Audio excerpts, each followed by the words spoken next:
नमस्कार. आजच्या या स्पष्टीकरणात आपण एका अशा विषयावर चर्चा करणार आहोत जो वरवर पाहता फक्त गणिताच्या पुस्तकातला एखादा धडा वाटू शकतो, पण प्रत्यक्षात तो आपल्या आजूबाजूच्या जगाचा आणि निसर्गाचा एक अत्यंत रहस्यमय आणि प्रभावी आकृतिबंध आहे. आपण अनेकदा विचार करतो ना की जग नक्की कसं चालतं, यामागे काही विशिष्ट नियम आहेत का? तर आश्चर्याची गोष्ट म्हणजे निसर्ग काही ठराविक गणितीय नियमांचं अगदी काटेकोरपणे पालन करतो. आज आपण याच लपलेल्या नैसर्गिक पॅटर्नचा वेध घेणार आहोत, जो आपल्या रोजच्या जीवनातल्या अनेक घटनांना आकार देतो. आता आपल्या महाराष्ट्रात 10वी-12वीच्या बोर्डाचे निकाल म्हणजे एक मोठा उत्सवच असतो, बरोबर? पण आपण कधी या निकालांकडे थोडं वेगळ्या दृष्टिकोनातून पाहिले का? दरवर्षी लाखो विद्यार्थी परीक्षा देतात, पण जर आपण त्यांच्या मार्कांकडे थोडं बारकाईने पाहिलं ना, तर आपल्याला एक अतिशय स्पष्ट आणि न बदलणारा पॅटर्न दिसतो. दरवर्षी तोच आकृतिबंध पुन्हा पुन्हा समोर येतो. आणि विश्वास ठेवा, हा काही निव्वळ योगायोग नाहीये. या निकालांमध्ये एक अशी गोष्ट दडलेली आहे जी आपल्याला एका खूप मोठ्या सत्याकडे घेऊन जाते. बरं, तर यात थोडं सविस्तर लक्ष घालूया. समोरचा हा बार चार्ट पहा. इथे आपण स्पष्ट पाहू शकतो की अत्यंत कमी मार्क्स मिळवणाऱ्या विद्यार्थ्यांची संख्या खूपच कमी असते. तो बार अगदी लहान आहे. दुसरीकडे 90% वर जाणारे म्हणजे अतिउच्च गुण मिळवणारे विद्यार्थी मोजकेच असतात. पण या दोन्हीच्या मध्ये एक प्रचंड मोठा बार उभा आहे. हा तो गट आहे जिथे बहुसंख्य विद्यार्थी असतात, म्हणजेच आपले 60 ते 80% आसपासवाले विद्यार्थी. हा मोठा गट नेहमीच असा मध्यभागी असतो. आणि ही चित्र फक्त एका शाळेपुरतं मर्यादित नाहीये, तर संपूर्ण राज्याच्या निकालात आपल्याला असंच चित्र पाहायला मिळतं. भाग 1. बेल कर्व्हचे रहस्य, मूळ संकल्पना. सुरुवात करूया प्रोबॅबिलिटी डिस्ट्रीब्यूशन या संकल्पनेपासून. अगदी सोप्या भाषेत सांगायचं तर एखाद्या घटनेचे कोणते वेगवेगळे परिणाम असू शकतात आणि ते परिणाम समोर येण्याची शक्यता किती आहे याचा हा एक प्रकारचा नकाशाच आहे. जेव्हा आपण एखादी गोष्ट मोजतो किंवा तपासतो तेव्हा ती नेमकी कशी विखुरलेली असेल याचा अचूक अंदाज हा नकाशा आपल्याला देतो. म्हणजे हे केवळ काही आकड्यांचे खेळ नाहीयेत, तर शक्यतांचं अत्यंत पद्धतशीर सादरीकरण आहे. आणि यातली सर्वात रंजक गोष्ट म्हणजे नॉर्मल डिस्ट्रीब्युशन. यालाच गॉसियन कर्व असंही म्हणतात. याचा आकार पहा, अगदी एखाद्या घंटेसारखा किंवा बेलसारखा असतो. मगाशी आपण विद्यार्थ्यांच्या गुणांचा जो चार्ट पाहिला ना, त्याचे वरचे बिंदू जर आपण एका रेषेत जोडले तर आपल्याला हुबेहूब हाच आकार मिळेल. या आकाराचं वैशिष्ट्य असं आहे की बहुतांश मूल्य किंवा आकडे अगदी मध्यभागी गर्दी करतात आणि जसजसं आपण दोन्ही टोकांकडे जातो तसतशी त्यांची संख्या विरळ होत जाते. निसर्गातील बहुतेक गोष्टी याच घंटेच्या आकारात स्वतःला अगदी चपखल बसवून घेतात. तर इथला सर्वात कळीचा मुद्दा हा आहे की ह्या नॉर्मल कर्व्हचा मध्यभाग अत्यंत शक्तिशाली असतो. डावीकडे आणि उजवीकडे दोन्ही टोकांना अत्यंत दुर्मिळ गोष्टी असतात, जसं की खूपच कमी किंवा खूपच जास्त उंची असलेले लोक.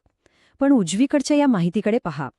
ह्या कर्व्हच्या अगदी बरोबर मध्यभागी मीन म्हणजे सरासरी, मीडियन म्हणजे अगदी मधोमध असणारं मूल्य आणि मोड म्हणजे सर्वात जास्त वेळा येणारं मूल्य, हे तिन्ही एकत्र येतात. ते एकाच बिंदूवर स्थिर होतात. खरं सांगायचं तर गणितातील ही एक अत्यंत सुंदर आणि परिपूर्ण अवस्था आहे. भाग 2. परीक्षेच्या पलीकडे, दैनंदिन जीवनातील कर्व्ह. आता समजा आपण मुंबईच्या एखाद्या गजबजलेल्या रस्त्यावर उभं राहून लोकांच्या उंचीचं निरीक्षण करतोय. आपल्याला काय दिसेल? अतिशय बुटके लोक खूप कमी असतील आणि 7 फूट उंचीचे अतिशय उंच लोकही अगदी दुर्मिळच असतील. पण 5 ते 6 फूट उंचीच्या दरम्यान असणाऱ्या लोकांची संख्या प्रचंड मोठी असेल. इथे पुन्हा एकदा तोच बेल कर्व्ह तयार होतो. अगदी आपण एखादं नाणं 100 वेळा हवेत उडवलं आणि किती वेळा हेड आणि किती वेळा टेल आलं याची नोंद केली, तर तिथेही हाच मध्यमागी गर्दी करणारा नॉर्मल डिस्ट्रीब्युशनचा पॅटर्न जादूसारखा तयार होतो. आणि हा आलेख केवळ पुस्तकी ज्ञानापुरता मर्यादित अजिबात नाहीये. आजच्या आधुनिक जगात आणि महाराष्ट्रातल्या विविध उद्योगांमध्ये हे एक अत्यंत महत्त्वाचं साधन आहे. शिक्षण क्षेत्रात विद्यार्थ्यांच्या कामगिरीचं अचूक विश्लेषण करण्यासाठी याचा वापर होतो. वैद्यकीय क्षेत्रात लोकांचा रक्तदाब किंवा वजन यांची सामान्य पातळी ठरवण्यासाठी हाच कर्व्ह वापरतात. व्यवसायात ग्राहक साधारणपणे किती खर्च करतात हे समजण्यासाठी, कारखान्यांमध्ये उत्पादनातील दोष शोधून क्वालिटी कंट्रोल करण्यासाठी आणि आजच्या सर्वात प्रगत अशा मशीन लर्निंगच्या क्षेत्रात डेटा मॉडेलिंग करण्यासाठी हाच नॉर्मल कर्व्ह पायाभूत मानला जातो. आहे की नाही कमाल? भाग 3. 68% सुवर्ण नियम, एक व्यावहारिक वापर. आणि हे अतिशय उत्तमरित्या स्पष्ट करतं की हे गणित प्रत्यक्षात मोजलं कसं जातं. समजा एका वर्गात 50 विद्यार्थी आहेत आणि त्यांचे गुण या नॉर्मल डिस्ट्रीब्युशनमध्ये विखुरलेले आहेत. आपली पहिली पायरी म्हणजे आपण वर्गाची सरासरी किंवा मीन काढतो, जो समजा 60 गुण आहे. दुसरी पायरी म्हणजे स्टँडर्ड डेव्हिएशन किंवा विचलन मोजणं, जे आपल्याला सांगतं की गुण सरासरीपासून किती दूर पसरले आहेत. समजा ते 10 गुण आहे. आता तिसऱ्या पायरीत आपण या सरासरीतून 10 वजा करतो आणि 10 मिळवतो.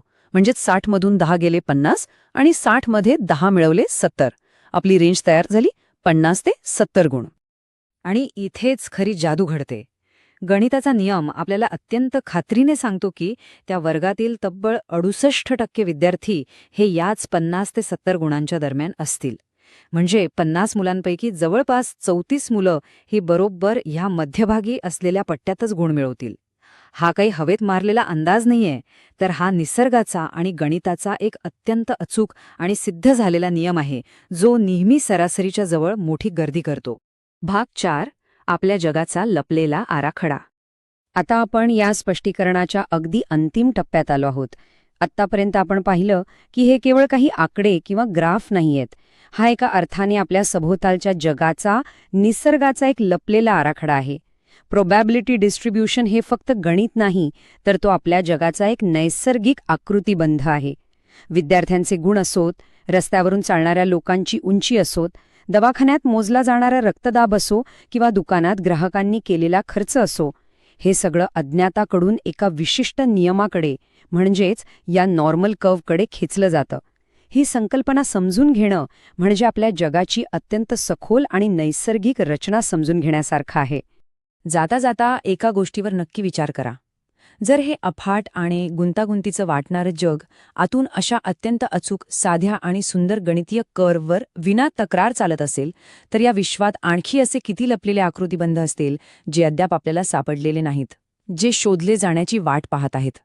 हे प्रश्नच आपल्याला सतत नवीन गोष्टी शिकण्यासाठी आणि शोधण्यासाठी प्रवृत्त करतात. सबस्क्राईब करा.